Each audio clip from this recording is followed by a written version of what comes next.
নমস্কার বন্ধুরা, গোপলু কিচেনে আপনাদের সবাইকে স্বাগত জানাই। আজকে আমি আপনাদের সাথে শেয়ার করব সম্পূর্ণ নিরামিষ পালং শাকের ঘন্ট রেসিপি। যে কোনো নিরামিষ দিনে পালং শাকের এই রেসিপিটা একবার হলেও ট্রাই করতে পারেন। ভীষণই ভালো লাগে গরম ভাতের সাথে খেতে। রেসিপিটা চলুন দেখে নেওয়া যাক। পালং শাকের ঘন্ট বানানোর জন্য আমি এখানে 1 আঁটি পালং শাক নিয়েছি। আমি এখানে অল্প অল্প করে পালং শাক কেটে নিয়েছিলাম। ওজনের দিক থেকে দেখতে গেলে প্রায় 250 থেকে 300 গ্রামের মতো পালং শাক নিয়েছিলাম। শাকগুলোকে আমি এরকমই বড় বড় করে কেটে নিচ্ছি। শাকগুলো কেটে নিয়ে আমি এগুলিকে পরিষ্কার করে ধুয়ে নেব। অপরদিকে এই রেসিপির জন্য একটা মশলা বানিয়ে নিচ্ছি 1 টিস্পুন সাদা সর্ষে, আর নিয়েছি 1 টিস্পুন পোস্ত আর 2টো কাঁচা লঙ্কা। এগুলোর একটা মিহি পেস্ট বানিয়ে নেব। এবার একটা কড়াইয়ের মধ্যে বেশ কিছুটা পরিমাণে সর্ষের তেল দিয়ে দেব। তেলটা এখানে ভালো করে গরম করে নেব। এবার এর মধ্যে দিয়ে দেব আগে থেকে কেটে রাখা আলু। আমি এখানে একটা মাঝারি সাইজের আলুকে এইরকম ছোট ছোট করে টুকরো করে কেটে নিয়েছিলাম।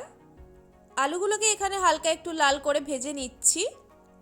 আলুগুলোকে ভেজে নিয়ে এর মধ্যে এবার দিয়ে দেব কিছুটা কেটে রাখা কুমড়ো। পালং শাকের এই রেসিপির জন্য আমি কুমড়োও নিয়েছি।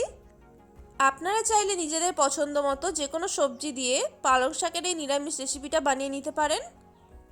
আলুর সাথে কুমড়োটাও একটু ভেজে নিয়ে এরপর এর মধ্যে দিয়ে দেব ক্যাপসিকাম। এখানে একটা মাঝারি সাইজের ক্যাপসিকাম আমি একই রকম সাইজের করে কেটে নিয়েছিলাম। সব কিছুর সাথে ক্যাপসিকামটাও ভেজে নিচ্ছি। এই রেসিপিটা কিন্তু শীতের যে কোনো সবজি দিয়েই বানিয়ে নেওয়া যায়।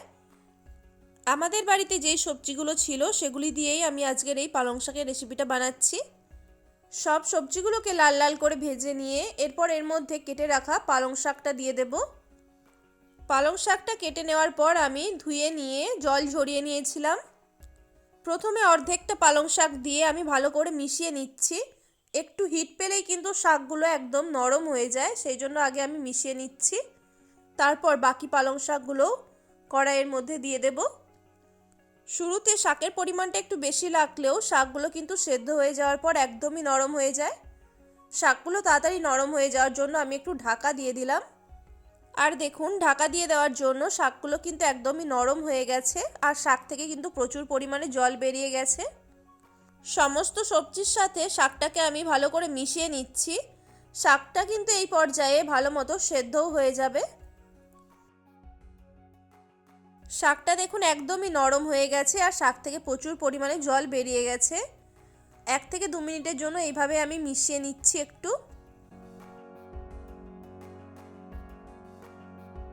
এরপর সবজি আর পালং শাক আমি একটা পাত্রের মধ্যে ঢেলে নিচ্ছি। এবার কড়াইয়ের মধ্যে আরও কিছুটা সর্ষের তেল দিয়ে দেব। তেল ভালো করে গরম হয়ে গেলে ওর মধ্যে আমি প্রায় 50 গ্রামের মতো বড়ি ভেজে নেব। পালং শাকের এই রেসিপিতে বড়ি দিলে কিন্তু খেতে খুবই ভালো লাগে। আর এই বড়িগুলো আমাদের বাড়িতেই বানানো, তাই বেশ অনেকটা পরিমাণে এখানে দিয়ে দিলাম। বড়িগুলোকে একটু লাল লাল করে ভেজে নিয়ে তেল থেকে ছেঁকে আমি তুলে নিচ্ছি। বড়ি ভাজার জন্য কিন্তু একটু তেলের পরিমাণটা বেশিই লাগে। আর বন্ধুরা, এই বড়িগুলো কিন্তু খেসারি ডালের বানানো। বড়ি ভেজে তুলে নিয়ে ওই তেলের মধ্যে দিয়ে দেব 2টো শুকনো লঙ্কা আর 1/2 টিস্পুন 5 ফোড়ন।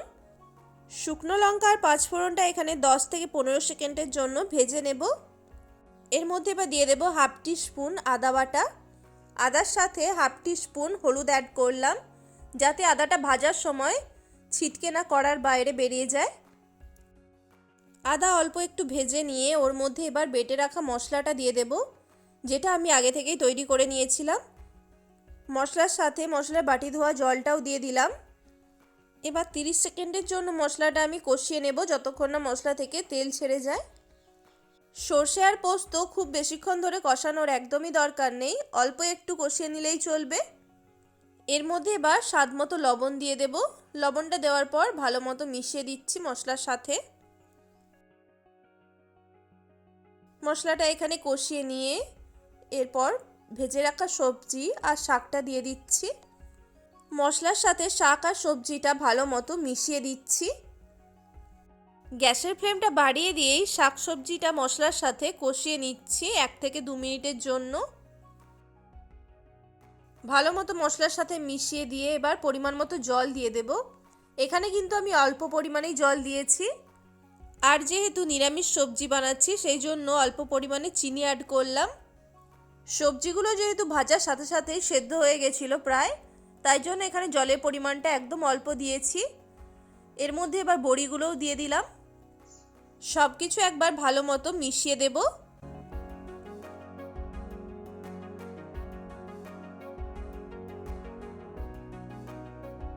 ভালো করে সব কিছু মিশিয়ে দিয়ে তারপর ঢাকা দিয়ে আরও 1 থেকে 2 মিনিটের জন্য রাখবো।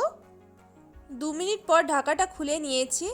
আর বন্ধুরা, আমি কিন্তু ওই পর্যায়ে গ্যাসের ফ্লেমটা বাড়িয়ে রেখেই ঢাকাটা দিয়েছিলাম, কারণ সবজিগুলো যেহেতু একদমই সেদ্ধ হয়ে গেছে তাই জলটা শুকিয়ে যাওয়া পর্যন্তই আমি রান্না করে নিয়েছি।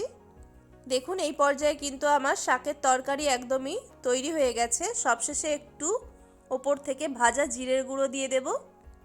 যে কোনো শাক রান্নায় আপনারা চাইলে একটু ভাজা জিরের গুঁড়ো ছড়িয়ে দিতে পারেন, এতে কিন্তু রান্নাটার টেস্ট আরও বেড়ে যায়। জিরের গুঁড়োটা ছড়িয়ে দেওয়ার পর আমি গ্যাসের ফ্লেমটা বন্ধ করে দিয়েছিলাম আর সব কিছুকে একবার ভালো মতো মিশিয়ে দিচ্ছি।